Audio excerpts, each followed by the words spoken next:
27 लोगों को नोटिस जारी करने वाली नगर निगम की टीम ने जो कार्रवाई किया उसका खुलासा हो चुका है। निगम ने जिस मंत्री, नेता और डॉक्टर के दम पर दुकान को तोड़ा है और जिस बेदर्दी से बुलडोजर चलवाया है वह किसी से छिपा नहीं है, लेकिन सबका एक ही कहना है कि आखिर एक दुकान पर ही कार्रवाई क्यों? अगर होना था सब बेजा कब्जाधारियों पर होना था। नगर निगम ने मंगलवार को जो काम किया है वह उसके खुद के गले की हड्डी बन गया है। अब ना निगलते बन रहा है और ना ही उगलते। दरअसल मंगला चौक उसलापुर ओवरब्रिज के बीच निगम के तोड़ू दस्ता ने अतिक्रमण जेसीबी चलाया।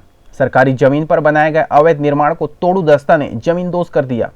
इस दौरान निगम के खिलाफ अतिक्रमणकारियों ने जमकर हंगामा भी किया। प्रभावितों ने आरोप लगाया कि सड़क किनारे सभी लोगों ने सालों से अवैध निर्माण कर जमीन पर कब्जा किया है।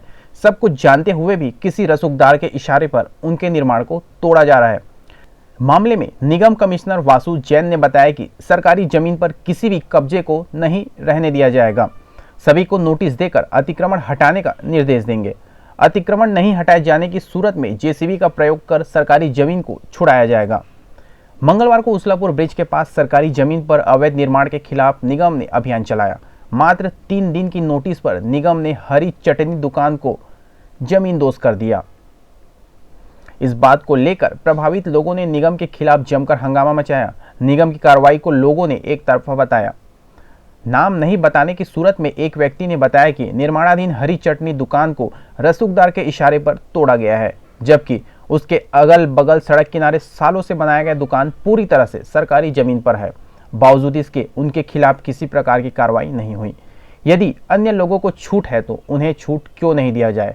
जरूरत पड़ी तो हम निगम की शिकायत लेकर कोर्ट जाएंगे। हालांकि नगर निगम आयुक्त ने भरोसा दिलाया कि सरकारी जमीन पर काबिज किसी भी दुकान को नहीं छोड़ा जाएगा।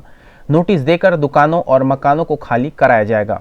आपको बताते चले कि साल 1932 से 1935 में पुराना बस स्टैंड से उसलापुर और मुंगेली के लिए रेलवे लाइन का सर्वे किया गया।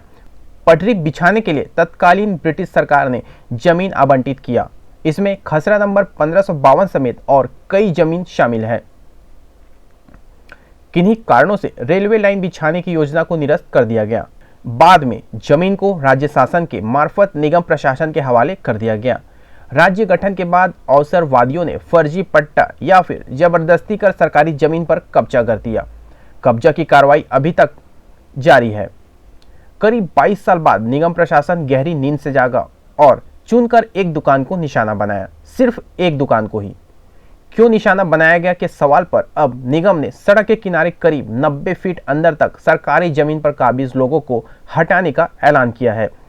सरकारी जमीन पर काबिज करण सिंह ठाकुर ने बताया कि हमें मालूम है कि जमीन सरकारी है, लेकिन इसी सरकारी जमीन पर सैकड़ों लोग काबिज है। इसमें कोई डॉक्टर, कोई बिल्डर, कोई उद्योगपति तो कोई राजनेता के रिश्तेदार काबिज है। सरकारी जमीन के बहुत बड़े हिस्से में पेट्रोल पंप कंपनी का भी निर्माण है, लेकिन निगम ने बुलडोजर नहीं चलाया। लेकिन सबसे पहले हरी चटनी रेस्टोरेंट को ही क्यों निशाना बनाया गया, यह समझ से परे है। सूत्र बता रहे हैं कि अचानक नगर निगम की नींद खुलती है। एक दिन पहले नोटिस जारी होता है और दूसरे दिन दुकान को तोड़ दिया जाता है। नियमानुसार उन्हें भी जवाब देने का मौका दिया जाना चाहिए। यदि निगम ने आसपास के दुकानों को नहीं हटाया तो हम कोर्ट जाएंगे। इसकी उन्हें अच्छी तरह से जानकारी है। एक तरफा कार्रवाई का मतलब सरासर अन्याय है। अन्याय क्यों और किसके इशारे पर हुआ, इसकी जानकारी हमें भी है। 3 तारीख को रात को 8 बजे नोटिस दिया जाता है अचानक से, जबकि नोटिस जारी करने का समय होता है सुबह 9 से लेकर शाम को 5 बजे तक। अचानक से नोटिस दिया गया है शनिवार को। अब इनको पता था कि शनिवार रविवार छुट्टी रहता है।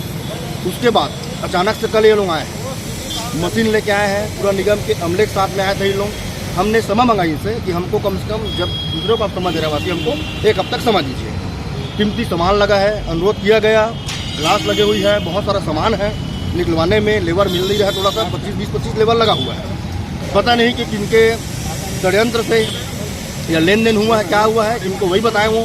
और अगर ये वास्तविक में अगर अवैध है, हम चाहते हैं चलो भाई शहर में रोड चौड़ा होगा ही, तो आप शुरुआत से आप तोड़ते आते, हमको ही बताते और अन्य लोगों को बोले ठीक है 15 दिन का समय है, कब तक समय करके हमको भी आप समय देते, कोई दिक्कत नहीं था। हम प्रशासन का सपोर्ट करते हैं, कोई दिक्कत नहीं। लेकिन अचानक से दल बदल के साथ आने का, आके तोड़ने का, ये मेरे प्रशासन जवाब दे मुझे। मामले में निगम अधिकारी ने बताया कि सरकारी जमीन पर 27 कब्जाधारियों को नोटिस भेजा गया है। कुछ लोगों को अभी नोटिस भेजा जाना है। सालों पुरानी रेलवे की सड़क के समानांतर खाली 90 फीट सरकारी जमीन पर स्मार्ट सड़क निर्माण की योजना है। लोगों का आरोप है कि बेबुनियाद है। सच्चाई सबके सामने आ ही जाएगी। अतिक्रमणकारी कोई भी हो, अतिक्रमण के खिलाफ अभियान को नहीं रोका जाएगा। अभी हमने जितनों को नोटिस दिया था वहाँ पे कार्रवाई की गई है। उसी स्ट्रेच पर अगर आगे देखें तो और भी हमें अवैध निर्माण की जानकारी है, तो वहाँ पे आज नोटिस जारी किए जा चुके हैं। ऐसे अभी धीरे धीरे फेज मैनर पे वहाँ पे कार्रवाई चालू जी, चाहे वो पोस्ट हो चाहे कोई भी हो, अगर वो अवैध रूप से वहाँ पे कुछ भी निर्माण हुआ है, अगर उससे नगर के लोगों को दिक्कत हो रही है तो उससे अगेंस्ट कार्रवाई की जाएगी। बहरहाल इस बात को लेकर जमकर चर्चा है कि निगम ने हरी चटनी के खिलाफ किसी रसूखदार के इशारे पर ही तोड़फोड़ किया है।